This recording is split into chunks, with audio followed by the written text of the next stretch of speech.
أعوذ بالله من الشيطان الرجيم. بسم الله الرحمن الرحيم.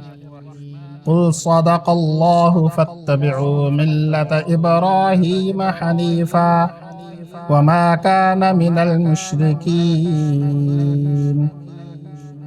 إن أول بيت وضع للناس للذي ببكة مباركا وهدى للعالمين فيه آيات بينات مقام إبراهيم ومن دخله كان آمنا ولله على الناس حج البيت من استطاع إليه سبيلا ومن كفر فإن الله غني عن العالمين صدق الله العظيم.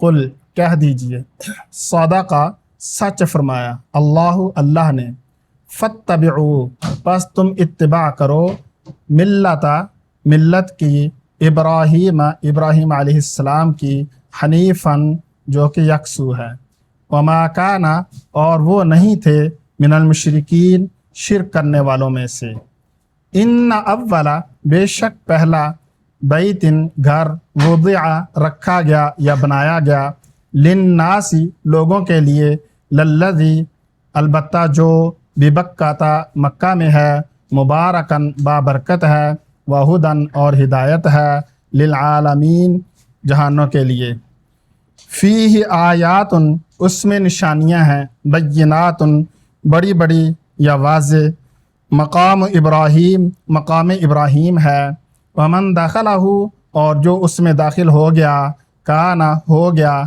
آمنا امن والا، وللہ اور اللہ کے لیے، علی الناس لوگوں پر ہے، حج البیت بیت اللہ کا حج، من استطاع اس کے لیے جو استطاعت رکھے، الیہ اس کی طرف، سبیلا راستے کی، ومن کفر اور جس نے کفر کیا یا انکار کیا، فإن اللہ بے شک اللہ، غنی ہے، عن العالمین جہانوں سے۔ ہم نے چوتھا سپارہ شروع کیا ہے اور سورہ آل عمران کی آیت نمبر 95، 96 اور 97 تلاوت کی ہے۔ اس میں مضمون اللہ تبارک و تعالیٰ نے جو ذکر فرمایا ہے، سب سے پہلی بات تو یہ فرمائی کہ آپ کہہ دیجئے کہ اللہ نے سچ فرمایا، یعنی پیچھے جو چیزیں یہودیوں کو اللہ تبارک و تعالیٰ نے بار بار بتائی ہیں، وہ یہودیوں کی عادت تھی جھوٹ سننے کی اور جھوٹ ہی بولنے کی، یعنی لوگوں کو وہ جو بات بتاتے تھے وہ بھی جھوٹ بولتے تھے، اور جو لوگوں سے وہ بات سننا چاہتے تھے وہ بھی جھوٹ ہی سننا چاہتے تھے۔ تو اس لیے اللہ تبارک و تعالیٰ نے فرمایا ہے کہ آپ ان سے کہیے کہ جو بات تم سے کی گئی ہے قرآن مجید میں، یا حضور پاک صلی اللہ علیہ وسلم جو بات تمہیں بتاتے ہیں، وہ ساری کی ساری باتیں کیا ہیں؟ سچ ہیں۔ تو اس بات کی انہیں یہ تصدیق کی گئی ہے کہ جو بات بتائی ہے وہ کیا ہے؟ سچ ہے۔ فاتبعوا ملت ابراہیم حنیفا، اور فرمایا کہ آپ کہیے کہ تم کیا کرو؟ اتباع کرو ابراہیم علیہ السلام کی ملت کی۔ اب جو لفظ ملت ہے نا، یہ قوم کے لیے بھی بولا جاتا ہے اور دین کے لیے بھی بولا جاتا ہے، عام طور پہ قوم کے لیے بولا جاتا ہے۔ تو یہاں پر چاہے قوم مراد لے لیں، چاہے آپ دین مراد لے لیں، دونوں ہی ایک ہی معنی میں آ جائیں گے کہ کسی بھی نبی سے متعلقین وہ لوگ ہوتے ہیں جو ان پر ایمان لے کر آتے ہیں، تو جو ان پر ایمان نہیں لے کر آتے وہ ان سے متعلقین نہیں ہوتے، ان کی ملت نہیں ہوتے ہیں۔ تو اسی طرح اگر کوئی بندہ ان کے دین کو مانے گا تو وہ ان کی ملت میں شامل ہے۔ اب یہاں سے مراد قوم لے لیں یا دین لے لیں تو دونوں ایک ہی معنی میں آ جائیں گے۔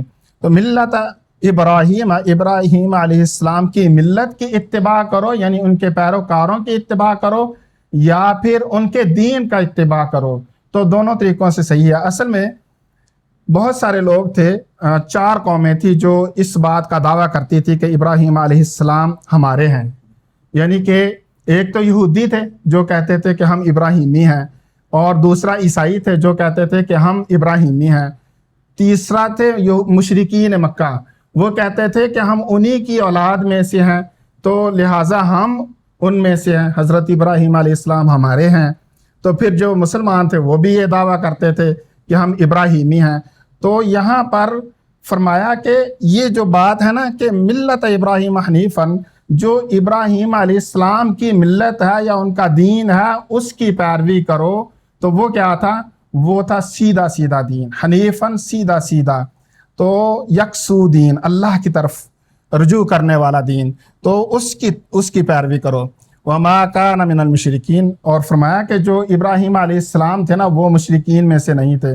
اب یہودی جو تھے وہ بھی اپنے بزرگوں کی عبادت کرتے تھے، عیسائی جو تھے وہ بھی اپنے بزرگوں کی عبادت کرتے تھے، تو یہاں پر اس بات سے منع فرمایا گیا، اور جو مشرکین تھے وہ تو ویسے ہی کرتے تھے، تو اس بات سے منع فرمایا کہ وہ مشرکین میں سے نہیں تھے، اللہ تبارک و تعالیٰ کے علاوہ کسی کی بندگی نہیں ہے، تو ابراہیم علیہ السلام کی پیروی کرو، وہ مشرکین میں سے نہیں تھے۔ ان اول بیت، بے شک پہلا گھر، وضع للناس، جو بنایا گیا لوگوں کے لیے۔ وضع یضع کا مطلب ہوتا ہے کسی چیز کو رکھنا، کسی چیز پر رکھنا، کسی چیز کو، جیسے گھر کے بارے میں اگر بات ہو رہی ہے تو زمین کے اوپر رکھا گیا، تو رکھنے کا جو معنی ہے نا، رکھنا کسی چیز کو، اس کے بھی یہ مطلب ہوتا ہے کہ یہ چیز ہے آپ کے لیے رکھی گئی ہے، مطلب اس کا مقصد جو ہے اس سے فائدہ اٹھاؤ۔ تو یہ جو گھر بنایا گیا ہے اللہ کا گھر، سب سے پہلے یہ گھر بنایا گیا، تو یعنی حضرت آدم علیہ السلام نے اس کی پہلے بنیاد رکھی، اس سے پہلے بھی کئی تفاسیر میں لکھا ہوا ہے کہ اس سے پہلے فرشتوں نے اس گھر کو بنایا، تو اس کے بعد جب وہ مٹ چکی تھی بنیادیں، پھر حضرت ابراہیم علیہ السلام نے اس کی بنیادیں رکھی، اس کے بعد پھر حضرت ابراہیم علیہ السلام اور کئی انبیاء نے اس کی بنیادیں رکھی ہیں، تو اس کو دنیا میں سب سے پہلے لوگوں کے لیے بنایا گیا ہے۔ تو سب سے پہلا گھر جو اللہ کا ہے وہ یہ ہے جو مکے میں ہے، بے بکہ تھا، مکے میں ہے۔ تو صحابہ اکرام رضی اللہ عنہم نے حضور پاک صلی اللہ علیہ وسلم سے پوچھا کہ یا رسول اللہ، جو سب سے پہلا گھر تو یہ ہے، یہودی تو کہتے ہیں کہ وہ بیت المقدس ہے، تو آپ نے فرمایا سب سے پہلا گھر یہی ہے، تو اس کے بعد جو ہے وہ بیت المقدس بنایا گیا ہے۔ تو حضور پاک صلی اللہ علیہ وسلم سے پوچھا ان کا آپس میں کتنا دور کا فاصلہ ہے، یعنی کتنے سال بعد وہ بنایا گیا، تو آپ صلی اللہ علیہ وسلم نے فرمایا کہ 40 سال بعد یہ بیت المقدس بنایا گیا۔ تو بہرحال سب سے پہلا گھر جو ہے وہ ہے، فرمایا ان اول بیت وضع للناس، بے شک پہلا گھر جو لوگوں کے لیے رکھا گیا یا بنایا گیا عبادت کے لیے، للذی، البتہ وہ ہے جو ببکہ تھا، جو مکے میں ہے۔ یہ جو لام ہے نا، یہ لام یہاں پر شامل کیا گیا ہے تاکید کے لیے، تو اگر اس طرح ہوتی نا عبارت وضع للناس الذی، جو سین ہے وہ لام اس لام سے مل جاتا تب بھی عبارت بن سکتی تھی، لیکن لام جو ہے وہ تاکید کے لیے کہ وہی گھر ہے جو عبادت کے لیے بنایا گیا، سب سے پہلا گھر وہ ہے عبادت کے لیے جو بنایا گیا۔ تو البتہ جو کہ ببکہ تھا، مکے میں ہے، مبارکن، وہ بابرکت ہے، مبارکن بابرکت ہے، وہدن، اور ہدایت ہے۔ اب دیکھیے حضور پاک صلی اللہ علیہ وسلم کے اوپر قرآن مجید نازل فرمایا گیا، تو اس کے بارے میں فرمایا کہ وہ کیا ہے؟ ہدایت ہے۔ قرآن مجید کیا ہے؟ ہدایت ہے۔ اور اسی طرح جو دین ہے، ان الدین عند اللہ الاسلام، اللہ کے ہاں دین جو ہے تسلیم شدہ وہ اسلام ہی ہے، جو حضور پاک صلی اللہ علیہ وسلم پر نازل فرمایا گیا۔ اور اس کے بعد پھر یہ جو گھر ہے اس کے بارے میں فرمایا کہ وہ کیا ہے؟ ہدایت ہے، ہدایت ہے، دین بھی ہدایت ہے، اور جو قرآن مجید ہے وہ بھی ہدایت ہے، جو کعبۃ اللہ وہ بھی کیا ہے؟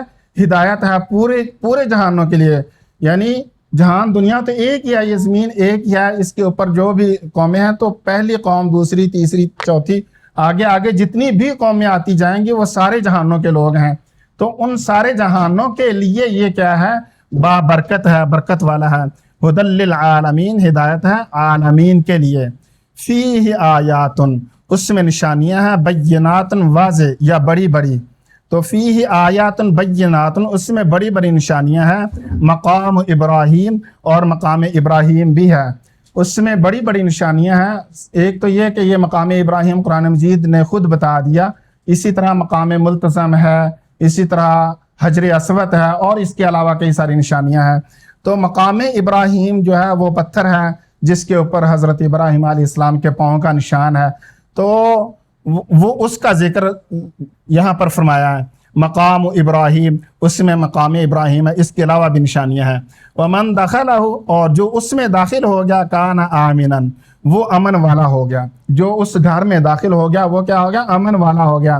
تو صحابہ اکرام رضی اللہ عنہم فرماتے تھے کہ یہاں سے کسی جانور، کوئی جانور بھی گھس جائے تو اس کو بھی نکالنے کی اجازت نہیں، اس کو مارنے کی اجازت نہیں ہے۔ کوئی ایسی چیزیں آ جائیں جن کو نکال دینا چاہیے تو ان کو بھی یہاں سے مارنے کی اجازت نہیں ہے۔ تو اسی طرح صحابہ فرماتے تھے کہ اگر کوئی ہمارے باپ کا قاتل بھی ہمارے سامنے کعبۃ اللہ کے اندر آ گیا نا تو اس کو ہم کچھ نہیں کہہ سکتے تھے، ہم اسے بالکل نہ کوئی اشارہ کرتے تھے نہ کچھ اور کچھ کہتے تھے، تو یہاں تک وہ امن والا ہو جاتا ہے۔ تو فرمایا کہ ومن دخلہ، جو اس میں داخل ہو گیا، کان آمنا، وہ امن والا ہو گیا۔ وَلِلَّهِ عَلَى النَّاسِ، اور اللہ کے لیے لوگوں پر کیا ہے؟ حج البیت، علی الناس، لوگوں پر فرض ہے، حج البیت، بیت اللہ کا حج، من استطاع، جو اس کی اطاعت رکھتا ہو، استطاعت رکھتا ہو۔ تو استطاعت سے مراد یہ ہے کہ سب سے پہلی بات تو یہ کہ وہ اس کی صحت اس بات کی اجازت دیتی ہو کہ وہ صحت مند ہو، وہاں جا سکے اور وہاں پر جو مناسک ہیں ان کو پوری طرح سے ادا کر سکے۔ دوسرے نمبر پہ اس کے پاس اتنا پیسہ ہو کہ وہ وہاں پر جانے اور آنے تک اس کے پاس پیسہ موجود ہو اور وہ اس کے پیسے کی کمی نہ آئے۔ اور تیسرے نمبر پر اس کو حکومت کی طرف سے اجازت ملے، جیسے پاسپورٹ وغیرہ کے مسائل ہوتے ہیں، ان سب چیزوں کے لیے بھی استطاعت ہو۔ اس کے علاوہ جو عورت ہے اس کے پاس ایک محرم بھی ہونا چاہیے، اور پھر اگر محرم کو ساتھ لے کر جائے گی تو پھر اس کے لیے اس کے پاس خرچہ بھی ہونا چاہیے، یعنی آنے جانے کے لیے اس کا خرچہ بھی وہ پے کر سکے۔ یہ ساری چیزیں اگر موجود ہوں تو پھر اس کے اوپر حج فرض ہے۔